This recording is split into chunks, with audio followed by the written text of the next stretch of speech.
EMI और AC, ठीक है। अब तक हमारे कितने चैप्टर हो गए? 5, ठीक है, 5 चैप्टर खत्म। अब आता है नया EMI और AC, ठीक है बेटा। अरे मॉडल पेपर पूरा हो गया, इसके अंदर उठा के देख लेना, कोई भी सवाल छूट गया हो तो बताना, ठीक है। 5 सवाल जिन चैप्टर के हो चुके हैं, ठीक है, उठा के देख लो, ठीक है। चलो next, which of the following is correct for the alternating current? कौन सा ऑल्टरनेटिंग करंट के लिए सही है? IRMS और I0 की बात कर रहा है, तो बेटा आपका जो IRMS जो होता है वो क्या होता है? वो होता है I0/√2, और 1/√2 की वैल्यू होती है 0.707, और ये हो जाएगा I0, तो ये हो जाएगा आपका IRMS। कौन सा दिख रहा है? ऑप्शन ए आपको ऐसा दिख रहा है, दैट इज 0.707 I0, ठीक है। Next, which of the following is correct for the inductive reactance?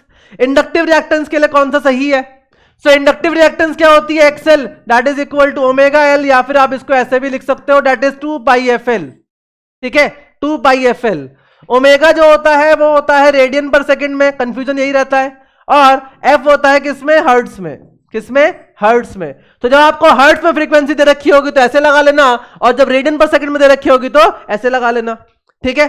तो मतलब कौन सा ऑप्शन सही हो जाएगा? XL is equal to ω/L, यानी कि ऑप्शन ए आपका सही हो जाएगा। अगला, the capacitive reactance alternating current circuit containing only capacitance C is, तो XC बताना कितना होगा? XC, सो बेटा XC क्या होता है? ये होता है 1/ωc, यानी कि ये हो जाएगा 1/2πfc, ठीक है। वही ओमेगा रेडियन पर सेकंड में, और फ्रीक्वेंसी किसमें? हर्ट्ज में। F किसमें? हर्ट्ज में। तो आपके पास क्या आ जाएगा? देखो भाई, यहां पे बेटा XL नहीं होगा, XC होगा। XC इक्वल टू 1/ωc, यानी कि A सही हो जाएगा। और बताओ, ठीक है, ए वाले बिल्कुल सही है। अरे इतनी बार ए मत लिखा करो, ए एक बार ए लिखा जाता है, ए बस खत्म, आ नहीं होता है वो। Impedance of the LR circuit is, LR circuit का इंपिडेंस पूछ रहा है। अब एक बात ध्यान रखना कि आपके पास Z आपने जो सीखा है वो एक ही सीख के रखो बस। R² प्लस XL और XC के डिफरेंस का स्क्वायर, ये जनरल है। अगर LCR सर्किट होता तो जनरल यही होता, R² प्लस XL और XC के डिफरेंस का स्क्वायर। अब इसमें जो भी नहीं है उसको हटा दो। क्या है यहां पर? LR है, कौन नहीं है यहां पर? C नहीं है, C को हटा दो। जब C हटाओगे तो क्या बचेगा? ये बचेगा R² प्लस XL का स्क्वायर, क्योंकि C है ही नहीं। जब C है ही नहीं तो उसको रखेंगे क्यों? बस छोड़ दो। और XL की वैल्यू क्या होती है? XL की वैल्यू होती है क्या? ω/L, तो ये हो जाएगा R² प्लस ω/L का स्क्वायर। क्लियर? कौन सा दिख रहा है ऐसा? C दिख रहा है ऐसा, ठीक है, C दिख रहा है ऐसा, ठीक है। बिल्कुल सही बेटा, बिल्कुल सही, बिल्कुल सही। ए वाले घर जाओ, ए वाले रजाई से बाहर निकल के पढ़ो, नींद आ रही है तुम्हें। नेक्स्ट, पीक वैल्यू और 220 volt in alternating circuit is. अब आपके पास पीक वैल्यू 220 वोल्ट का पूछ रहा है, सो बेटा मतलब ये आपको VRMS गिवन है, और VRMS क्या होता है? V0/√2, तो यहां से V0 आ जाएगा कितना? That 220√2, simple, 220√2। ऑप्शन बी आपका सही हो जाएगा, ऑप्शन बी आपका सही हो जाएगा। इसकी वैल्यू भी याद कर लेना, सॉल्व करके 311 आती है कुछ, ठीक है, 311 आएगी है, तो अप्रोक्सीमेट, तो 311 याद कर लेना। कई बार जरूरत पड़ जाती है कैलकुलेट करने की, तो अप्रोक्सीमेटली 311 आती है ये, ठीक है, इसको भी याद कर लेना, ठीक है। नेक्स्ट, अच्छा कौन सा ऑप्शन है? ऑप्शन बी लगा दिया। Next, the magnetic energy in a current carrying inductor. एक इंडक्टर के अंदर कितनी एनर्जी होती है? एक एनर्जी, मैग्नेटिक इंडक्टर के अंदर कितनी एनर्जी होती है? सो बेटा energy stored in the inductor कितनी होती है? That is equal to half LI², half LI²। किस फॉर्म में होती है? किस फॉर्म में होती है? In the form of, in the form of, किस फॉर्म में होती है ये होती है बेटा in the form of magnetic field. किस फॉर्म में? मैग्नेटिक फील्ड के फॉर्म में होती है, ठीक है, मैग्नेटिक फील्ड के फॉर्म में होती है। सो हाफ LI², यानी कि सी ऑप्शन सही हो जाएगा, सी ऑप्शन सही हो जाएगा। पता है ऐसे सवाल कभी ना फंसे, ना समझ में आए ना कैसे करने हैं, तो कहीं डायमेंशन से कर लेना, डायमेंशन निकाल कर देख लेना किसकी डायमेंशन जो है वो एनर्जी से मैच कर रही है, आंसर वही है। हर एक की डायमेंशन एनर्जी से मैच भी नहीं करेगी, चेक करके देख लेना, ठीक है। चलो अगला सवाल, in a close circuit of resistance 10 ohm the linked flux varies with time according to relation phi equal to 6t² minus 5t plus 1 at t equal to 0.25 second the current in flowing through the circuit is. तो circuit से current कितना flow कर रहा होगा? क्या given है? Flux given है। क्या गिवन है? फ्लक्स गिवन है।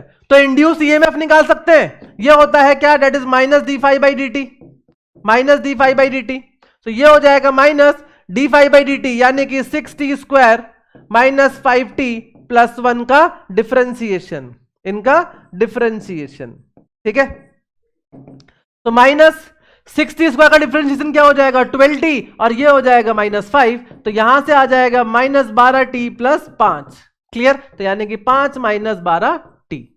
क्या पूछ रहा है आपसे? 0.25 सेकेंड पर, कितने पर? 0.25 सेकेंड पर। तो बेटा E कितना हो जाएगा? निकालना क्या है? करंट निकालना। अच्छा, तो E एट 0.25 सेकेंड कितना हो जाएगा?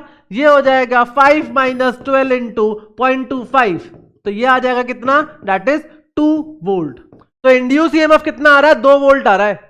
अगर इंड्यूस ईएमएफ 2 वोल्ट आ रहा है तो करंट कितना आएगा? करंट आ जाएगा E बटा R, यानी कि 2 बटा 10, तो कितना हो जाएगा? 0.2। तो बी ऑप्शन सही हो जाएगा, बी ऑप्शन सही हो जाएगा। सर हिंदी मीडियम में पढ़ाई है मेरे को हिंदी नहीं आती इतनी, सॉरी। मैंने सीखी है नो डाउट, मेरे को थोड़ी थोड़ी आती है, बट मैं पूरा नहीं बता सकता। ठीक है, कुछ नहीं पढ़ा, कुछ नहीं पढ़ा अभी तक, तो ये पूरी सीरीज देख लेना, सवाल मिल जाएंगे। अगला सवाल, in an AC circuit the current and the voltage are given by I equal to 5 cos omega t and V is equal to 200 sin omega t। Power loss in the circuit is, तो power कितनी loss होगी? Power कितनी loss होगी? तो बेटा power loss होगी that is equal to V I cos phi, जहां पर फाई क्या होता है? फाई होता है फेज डिफरेंस। क्या होता है? सॉरी नहीं, पथांतर नहीं होता, ये कुछ और होता है, फेज डिफरेंस। पथांतर तो पाथ डिफरेंस होता है।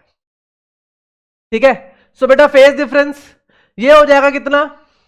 फाई। अब आपके पास करंट कितना है? That is 5 cos omega T, 5 cos omega T, और V आपके पास कितना है? That is 200 sin omega T. एक काम करते हैं, इसको बदल देते हैं, इसको लिख देते हैं 5 sin omega T plus pi by 2, omega T plus pi by 2। अब इन दोनों में कितना डिफरेंस है? इन दोनों में डिफरेंस है कितने का? पाई बाई 2 का। फेज डिफरेंस कितना है? That is pi by 2। और cos पाई बाई 2 कितना होता है? 0। cos पाई बाई 2 कितना होता है? 0। तो पावर कितनी हो जाएगी? 0। क्यों? क्योंकि cos पाई बाई 2 कितना होता है? 0 होता है। ठीक है, तो मतलब ऑप्शन डी जो है ये हो जाएगा सही। क्लियर? नहीं समझ में आ रहा? क्या नहीं आया बेटा? बोल बोल। Your state? I am from Uttar Pradesh, UP से, बट लेकिन नोएडा में रहे हैं जिंदगी भर। Next, the power factor of the LR circuit is, LR circuit का पावर फैक्टर पूछ रहा है आपसे, पावर फैक्टर पूछ रहा है किसका? एलआर सर्किट का, एलआर सर्किट का। तो बेटा पावर फैक्टर cos फाई ये होता है R बाई जेड, और आपको एलआर सर्किट बोला है मतलब C नहीं है, तो मतलब Z क्या हो जाएगा? Z हो जाएगा आपका R स्क्वायर प्लस एक्सएल का स्क्वायर। तो ये हो जाएगा कितना? That is R square plus omega L का स्क्वायर। क्लियर? तो दैट मीन्स cos फाई कितना हो जाएगा? So cos phi power factor ये हो जाएगा R upon under root R square plus omega L का होल स्क्वायर। देख लो भाई कौन सा मैच कर रहा है? एक ही मैच कर रहा है, बी वाला, बी वाला, बी वाला। ठीक है, ठीक है, बी बिल्कुल सही। चलिए next, the ratio of the root mean square value and the peak value of an alternating current is. तो आपको रेशियो बताना है IRMS का और पीक वैल्यू का, IRMS का और पीक वैल्यू का। तो बेटा IRMS ये होता है क्या? I naught by root two, I naught by root two. तो यहां से एक काम करते हैं बेटा, IRMS I नॉट को नीचे ले आते हैं, तो ये हो जाएगा कितना? 1 बटा रूट टू। कितना हो जाएगा? 1 बटा रूट टू। आगे बी ऑप्शन, आ गया बी ऑप्शन। ठीक है, बी ऑप्शन एकदम सही।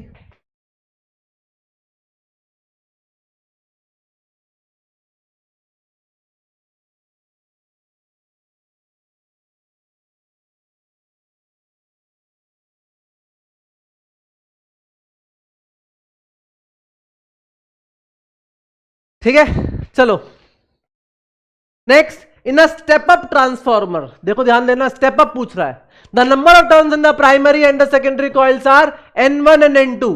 बेटा स्टेप अप का मतलब है आपको वोल्टेज बढ़ानी है वोल्टेज, ठीक है, वोल्टेज बढ़ानी है, तो मतलब आपका जो सेकेंडरी के टर्न्स होंगे वो क्या होंगे, प्राइमरी से ज्यादा होंगे। स्टेप अप में, किसमें, स्टेप अप में, स्टेप अप, स्टेप अप के अंदर क्या होगा, जो सेकेंडरी की वोल्टेज होगी वो ज्यादा होगी किससे, प्राइमरी से, जो करंट होगा सेकेंडरी का वो कम होगा किससे, प्राइमरी से। ये स्टेप अप की बातें हैं। और इसका जस्ट उल्टा कर दो तो स्टेप डाउन बन जाएगा, जस्ट उल्टा कर दो तो क्या बन जाएगा, स्टेप डाउन बन जाएगा। तो यहां पर क्या करना है, हमें सेकेंडरी का प्राइमरी से ज्यादा करना है, और सेकेंडरी का कितना है, N2, तो मतलब N2 जो है वो N1 से क्या होगा, बड़ा होगा, N2 जो है वो N1 से बड़ा होगा, तो यानी कि बी ऑप्शन आपका हो जाएगा सही, ठीक है। अरे वाह, बी फॉर बॉम्बे एकदम सही, ठीक है जी। चलिए next, in an alternating current circuit the phase difference between the current I and the voltage is 5, then the wattless component of current. अब ध्यान से सुनो क्या कह रहा है, देखो ये वॉटलेस कंपोनेंट, तो √2 होगा, क्या √2 होगा है, क्या √2 होगा, अरे नवाब देखो आरएमएस एंड पीक वैल्यू का पूछ रहा है, मतलब आई आरएमएस बटा आई नॉट निकालना है, ये निकालना है। क्या बड़ा होता है बताना जरा, क्या बड़ा होता है, √2 बड़ा होता है, वो आरएमएस बड़ा होता है या पीक वैल्यू बड़ी होती है, बोलो जल्दी से। आरएमएस बड़ा होता है, छोटा होता है आरएमएस, अगर आरएमएस छोटा होता है तो ये क्या होगा, ये 1 से छोटा आएगा, तो वैसे 1 से छोटा होना चाहिए था, तो ये तो वैसे ही गलत हो गया, ये भी गलत हो गया, और 1/2 होता नहीं है, ठीक है। चलो आ जाओ, अच्छा वॉटलेस कंपोनेंट की बात कर रहा है। वॉटलेस कंपोनेंट का मतलब यह है कि अगर आपके पास यहां पोटेंशियल डिफरेंस है, यहां करंट है, इनके बीच का फेज डिफरेंस है फाई, तो बेटा यहां पर आएगा क्या, आई कॉस फाई, और यहां पर आ जाएगा आई साइन फाई। अब इन दोनों तो, ये दोनों तो क्या हो गए, फेज में हो गए, ये दोनों तो क्या हो गए, फेज में हो गए, इनकी वजह से आ जाएगा पावर लॉस, इनकी वजह से आ जाएगा पावर लॉस, कितना, वी आई कॉस फाई, यही पढ़ा है, वही पढ़ा है। तो ये जो बचा हुआ कंपोनेंट है जिसकी वजह से कोई पावर लॉस नहीं आता, क्यों, क्योंकि ये पोटेंशियल के कैसा है, परपेंडिकुलर है, तो ये हो जाता है आपका वॉटलेस करंट। क्या हो जाता है, वॉटलेस करंट, ठीक है, वॉटलेस करंट। तो कौन सा ऑप्शन, आई साइन फाई, आई साइन फाई, ठीक है। अरे केमिस्ट्री के पेपर परसों है, आज फिजिक्स तो पढ़ ले, कल फेल हो गया केमिस्ट्री में फिजिक्स में, तो फिर होएगा कि सर केमिस्ट्री फिजिक्स में फेल हो गया मैं, है केमिस्ट्री मैराथन, आज पहले फिजिक्स तो पढ़ लो। The working of a dynamo is based on the principle of, dynamo दूसरा नाम, डायनामो का दूसरा नाम जल्दी से, डायनामो का दूसरा नाम जल्दी लिख, डायनामो का जल्दी नाम लिखो दूसरा। अरे ऑप्टिक्स से करा दिया भाई साहब, ऑप्टिक्स से फिर से करा रहा हूं अभी पढ़ा रहा हूं फिर से, कराएंगे अभी केमिस्ट्री का मैराथन, केमिस्ट्री का मैराथन। कल फिजिक्स के पेपर में केमिस्ट्री लिख के आ जाना, जल्दी बताओ डायनामो का दूसरा नाम, डायनामो का दूसरा नाम, बी लिख रहे हो है, अरे ऑप्टिक्स करा दो, 14 नंबर की आएगी ऑप्टिक्स, है 14 नंबर की आएगी। कोई ट्रांसफार्मर लिख रहा है, जनरेटर लिख रहा है,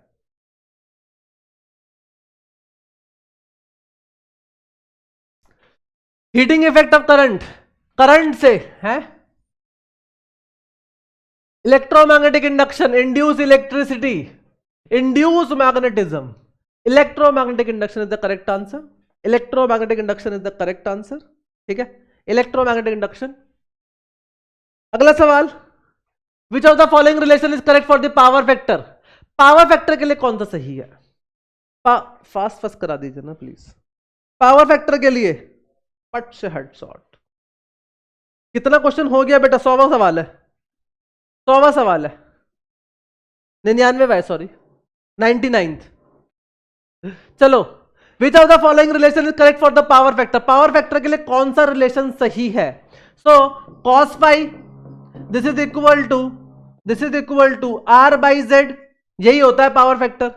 और इसको एक काम करो, आई स्क्वायर से मल्टीप्लाई कर दो, आई स्क्वायर आर, और ये बन जाएगा आई स्क्वायर जेड, ये बन जाएगा आई स्क्वायर जेड, आई स्क्वायर जेड, आई स्क्वायर जेड। कुछ नहीं पढ़ा फिजिक्स में, कोई बात नहीं, इसको देख लो, इसको देख लो।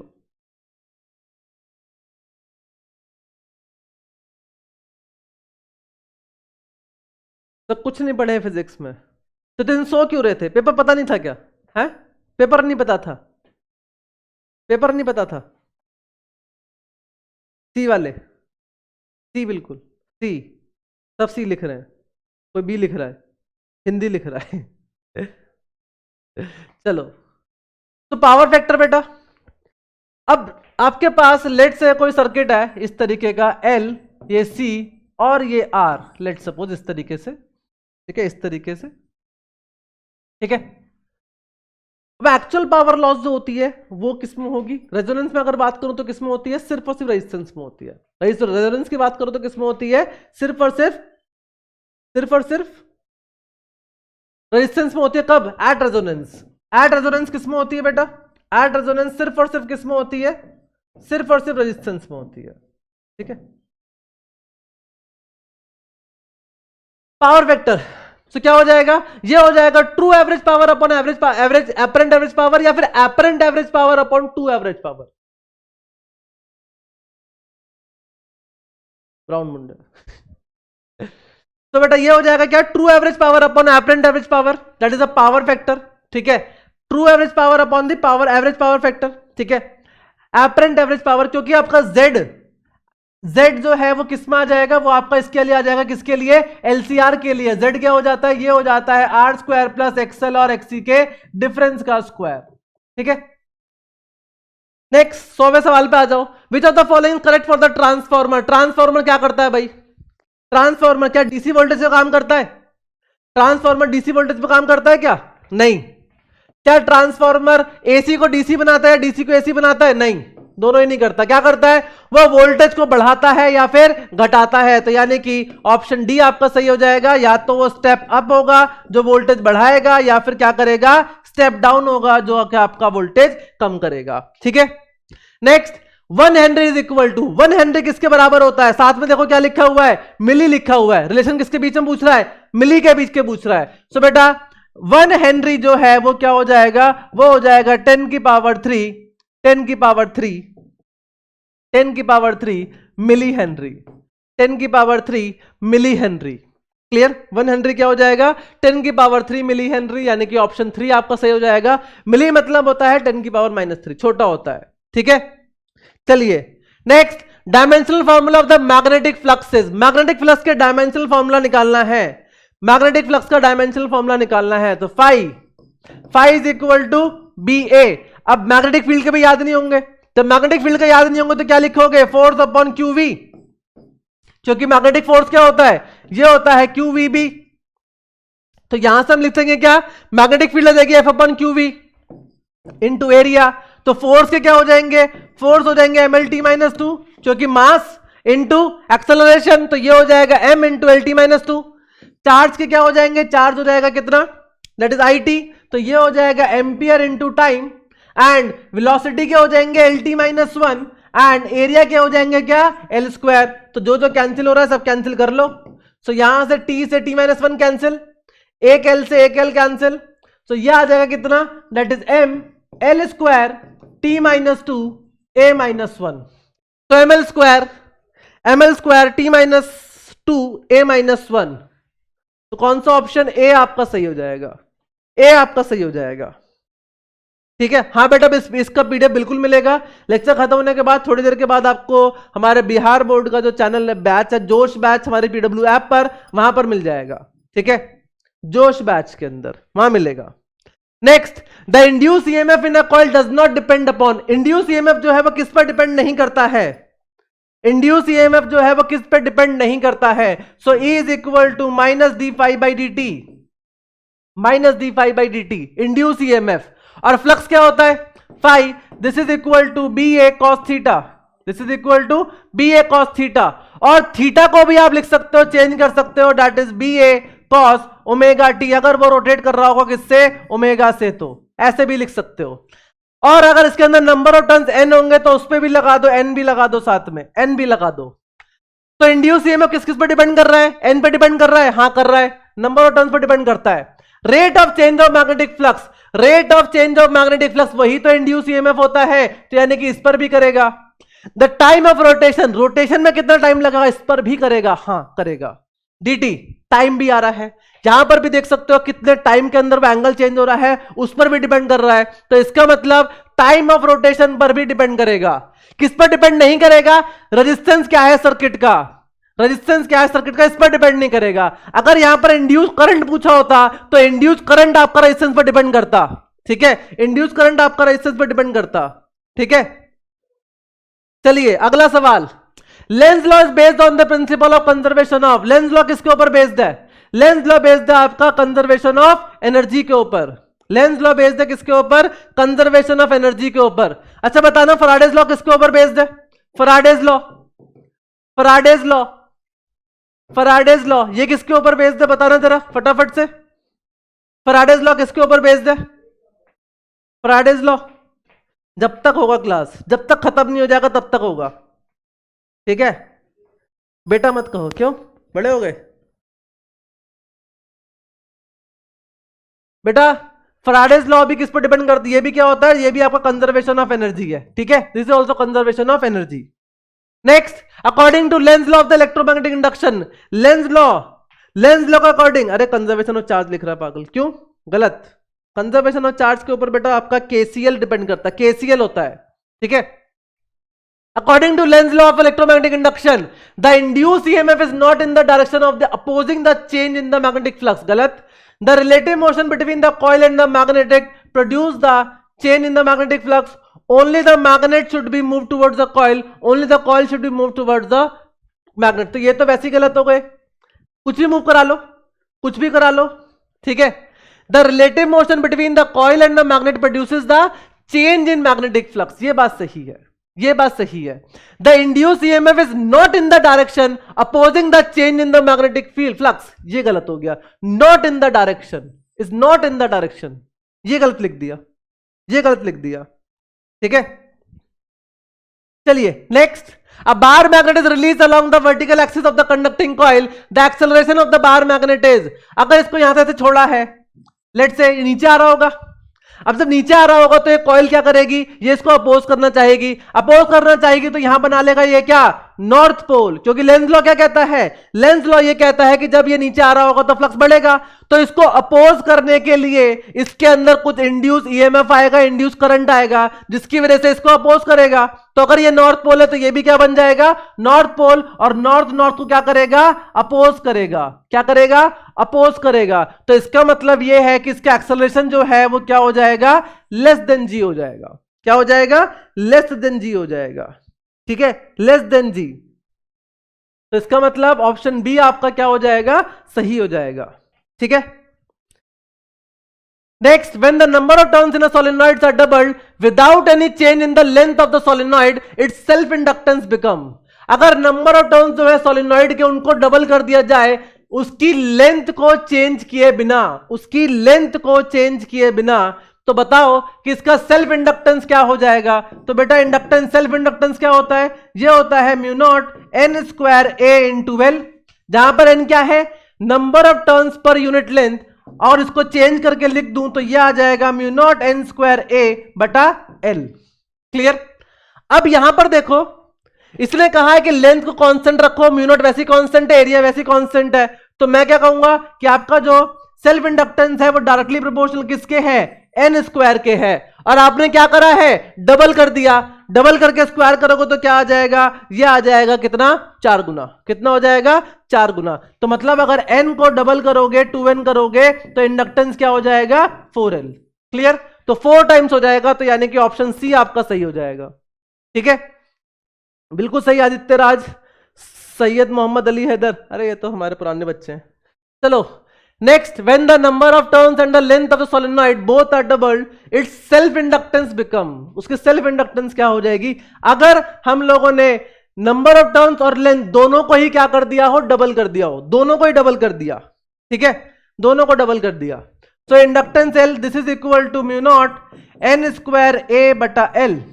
अब यहां पर क्या कह रहा है, देखो नंबर ऑफ टर्न्स और लेंथ दोनों को ही डबल कर दो, तो बेटा नंबर ऑफ टर्न्स दोनों को डबल करोगे तो क्या हो जाएगा, म्यू नॉट 2n का स्क्वायर इंटू a बटा 2l।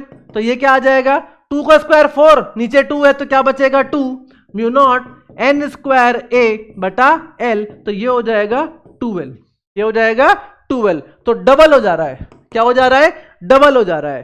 ठीक है, बी आंसर एकदम सही है बेटा, बी आंसर एकदम सही है। मजा आ गया, मजे लो बेटा, पेपर में मजा आना चाहिए एकदम।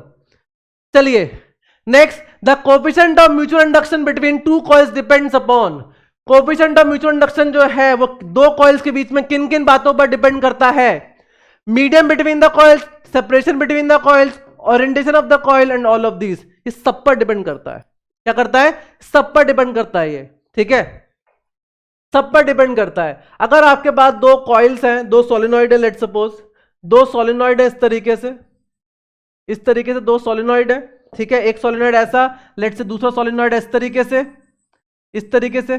ठीक है, सो इनका जो म्यूचुअल इंडक्शन कोएफिशिएंट होता है वो होता है म्यू नॉट n1 n2 पाई r1 स्क्वायर इंटू l। ये होता है। ये किस पर डिपेंड करेगा, ये डिपेंड करेगा किसके ऊपर, दैट इज मीडियम क्या है, ये डिपेंड करेगा इनके बीच का मीडियम क्या है। Separation between the coil, separation. अब यार फ्लक्स की बात आ जाती है यहां पर। सेपरेशन का मतलब यहां पर पता है फ्लक्स से हो जाता है। ठीक है, और ओरिएंटेशन का मतलब भी किससे हो जाता है, फ्लक्स से हो जाता है। कैसे, लेट सपोज आपके पास एक कॉइल ऐसे है, एक कॉइल ऐसे है, दूसरे कॉइल्स में एक कॉइल ऐसे है और दूसरी कॉइल ऐसे है। तो यार इन दोनों केसेस में फर्क है ना, इन दोनों केसेस में फर्क है, फ्लक्स लिंक नहीं हो पाएगा, तो इसीलिए ओरिएंटेशन पर भी डिपेंड करता है। तो that means the correct answer is all of this, सब पर डिपेंड करेगा। ठीक है, next, AC generator converts. AC generator क्या करता है, एसी जनरेटर क्या करता है, घूम घूम के बिजली पैदा करता है, घूम घूम के, नाच नाच के बिजली पैदा करता है। ठीक है, नाच नाच के। नमस्ते बेटा, नमस्ते बेटा। बेटा सब्जेक्टिव तो क्लास में करा दिया अब बाकी जो जो हो रहे हैं सब्जेक्टिव वो हो रहे हैं। ठीक है, क्या करता है ये, घूम घूम के बेटा क्या करता है, इलेक्ट्रिकल एनर्जी प्रोड्यूस करता है, घूम घूम के, ऐसे घूम घूम के, ऐसे घूम घूम के। एक कॉइल लगी होती है यहां पर ऐसे, यहां पर ऐसे एक मैग्नेट होती है दो, एंड यहां पर एक कॉइल लगी होती है इस तरीके से, इस तरीके से, एंड यहां पर एक स्लिप रिंग लगी होती है, यहां पर कार्बन ब्रशेस लगे होते हैं, यहां पर आउटपुट लगा होता है इस तरीके से, ऐसे करके। तो ऐसे घूम घूम के क्या करता है, बिजली पैदा करता है। ठीक है, next, which of the following is not an application of the eddy current. इनमें से कौन सी एप्लीकेशन नहीं है एडी करंट की, एडी करंट की कौन सी एप्लीकेशन नहीं है। इंडक्शन फर्नेस हाँ है, अलॉय वगैरह पिघलाने के लिए होता है, मेटल को पिघलाने के लिए होता है, तो वहां पर इंडक्शन फर्नेस होता है। गैल्वेनोमीटर डैंपिंग, या फिर आप इसको कह सकते हो इलेक्ट्रोमैग्नेटिक डैंपिंग। क्या कह सकते हो, इलेक्ट्रोमैग्नेटिक डैंपिंग भी कह सकते हो। ठीक है, इलेक्ट्रोमैग्नेटिक डैंपिंग, तो ये भी सही है। क्रिस्टलोग्राफी बेटा आपका एक्सआरडी से होता है, एक्सरे डिफ्रैक्शन से होता है। किससे होता है ये होता है आपका एक्सरे डिफ्रैक्शन। किससे होता है ये, एक्सरे डिफ्रैक्शन। ठीक है, x ray diffraction. Speedometer of the automobiles, इनके अंदर भी होता है, वही इलेक्ट्रोमैग्नेटिक डैंपिंग वाली बात है। ठीक है, वही इलेक्ट्रोमैग्नेटिक डैंपिंग वाली बात है। तो यानी करेक्ट आंसर क्या हो जाएगा, क्रिस्टलोग्राफी। क्या हो जाएगा, क्रिस्टलोग्राफी।